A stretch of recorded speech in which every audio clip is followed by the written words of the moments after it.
Canadian Bulldog from Wrestling Merchandise and Memories. That's merchandiseandmemories.com. And today we're talking about 5 crazy WCW television commercials. Just before we get started, wanted to let you know that Wrestling Merchandise and Memories has more than 100 unique and conversation-starting top 50 lists on its website. Check it out at bit.ly/top 50 lists. Any serious wrestling fan has probably seen at least a dozen television commercials featuring wrestlers over the years, including Hulk Hogan trying to be classy while selling deodorant, Mick Foley hawking canned pasta, and Andre the Giant terrorizing a children's treehouse so he could have some honeycomb cereal. But what about the superstars of WCW? Didn't they ever get courted by Madison Avenue? As it turns out, they did. Here are 5 such examples. Timmy answers the door of his house to see none other than Sting standing before him. The man called Sting has shown up on behalf of the Dreams Come True Foundation, and guess what? Little Timmy won a contest to wrestle his hero. How cool! His mom and dad are thrilled, presumably because this is fulfilling the last wish of a child who probably has some sort of incurable disease. I'm assuming that's the only reason why the Definitely Not Make-A-Wish Foundation sent the Stinger out to suburbia. After taking a swig of Sprite, which must be some sort of metaphor for life-preserving medication, little Timmy is ready to lock horns with the icon.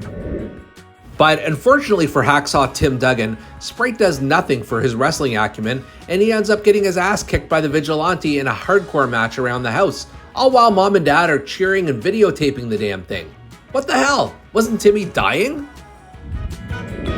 After slamming Gail Tim through a display of mom and dad's good china, we learn from the announcer that Sprite only quenches your thirst. It doesn't do shit for wrestling 250-pound dudes.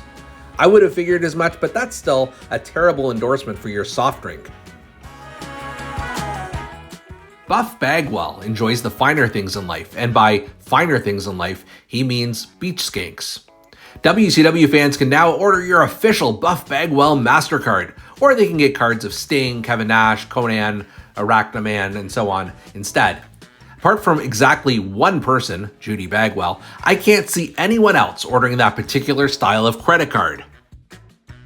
Besides getting discounts at, I'm assuming, the Nitro Grill, you can also get unspecified benefits, which Buff Daddy strongly insinuates includes being able to pay for sex with the beach skanks.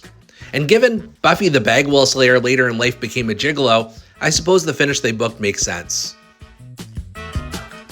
Bill Goldberg and Ming are having a wild hardcore brawl when, all of a sudden, they put down their chairs to stop fighting and enjoy a little Caesar's pizza break.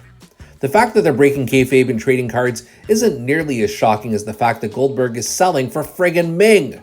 But a few other questions. Goldberg eats pepperoni pizza? I mean, I don't keep kosher either, but... Also, wouldn't a more effective advertisement feature Ming biting the nose off the Little Caesars mascot? And does taking a dinner break technically end Goldberg's streak? And finally, no Crazy Bread? Are they insane? The Road Warriors are destroying some hollowed out cars in a junkyard when the announcer accidentally refers to them as Demolition. It's the wrong team. And then asks what shoes they tend to wear while they're demolishing shit. Ruse, answers Road Warrior Hawk in the world's most disinterested voice as he tosses said sneakers in the trash.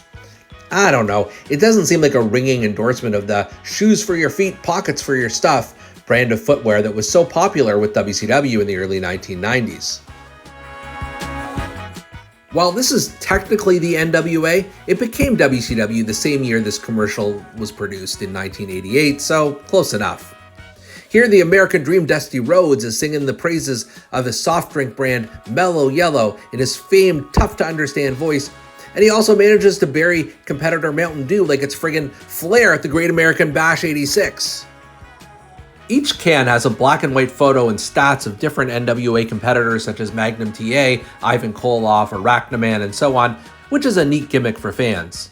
But once Dusty says, "including my pretty faith," you wonder how that might go over for people who may not want their thirst quenched by looking at a photo of Dusty's mug. Now, I am no marketing guru, But I would think that if you want to get people excited about your product, you may want to start with someone who can speak some sort of discernible language and not a mushed-mouth cowboy. But hey, at least he's not claiming that drinking the soda will improve the wrestling chances of a dying 10-year-old boy, if you will. Do you remember those television commercials? Are there any other WCW commercials that we missed? Leave us a comment below, and be sure to thumbs up, like, and subscribe to Wrestling Merchandise and Memories.